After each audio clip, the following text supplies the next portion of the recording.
Okay, this is a video how to switch a Documaster over to creasing only mode, not doing the book mode at all. Okay, so switch your machine on. It's going to come up and say Documaster H3, and then it's saying total books of 5 sheets. So basically we don't want it on that because that's for bookwork.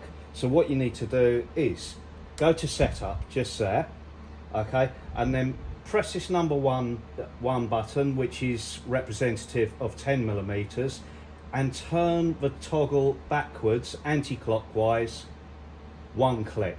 Now we're on crease only mode, booklet is off.